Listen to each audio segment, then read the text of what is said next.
උදේ ඔයාලට මම වෙනස් විදිහේ ගානක් බෝඩ් එකේ දාලා තියෙනවා.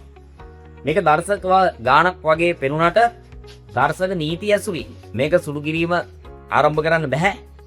මේක දිහා බැලුවම වම් පැත්තේ පද හතරක් තියෙනවා. ඔය හතර දෙනාටම මම x වල 35 වෙනි බලය පොදු සාධකයේ විදිහට යොදා ගන්න. එහෙනම් එයාගෙන් එක් පද බෙදනවා. මෙයාව මේකෙන් බෙදුවොත් 1යි. මෙයාව මේකෙන් බෙදුවාමත් 1යි. මෙයාව මේකෙන් බෙදුවාමත් 1යි. මෙයාව මේකෙන් බෙදුවාමත් 1යි. ඔයාලා ගන්නවා සමාන දෙන්නෙක් බෙදුවොත් උත්තර 1යි.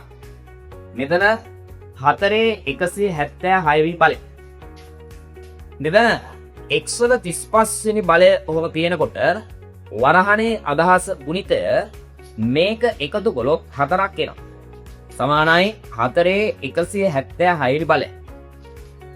x වල 35 වෙනි බලය උත්ත කළොත් 4 176 වෙනි බලයක් තියෙනවා. වැඩි කිරීම 4 අනිත් පැත්තට ගියොත් බෙදීම 4ක්.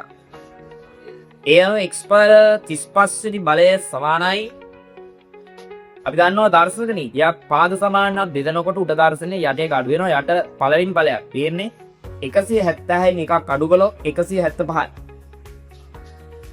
දැන් බලන්න මෙතන x වල 35 වෙනි බලයක් තියෙනවා.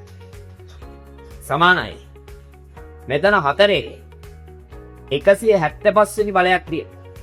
එනිසා මේකත් 35 වෙනි බලයක් හදාගන්න පුළුවන්.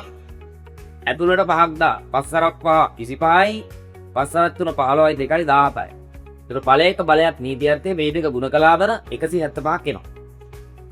දැන් බලන්න x වල 35 වෙනි බලය සමානයි 4 5 වෙනි බලය යන්නේ 1024යි. එතකොට ඇතුලේ 35යි.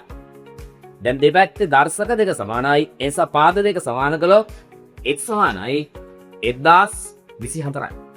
එමනම් මෙවැනි ගානකින් ඊළඟට අපි හම්බෙමු.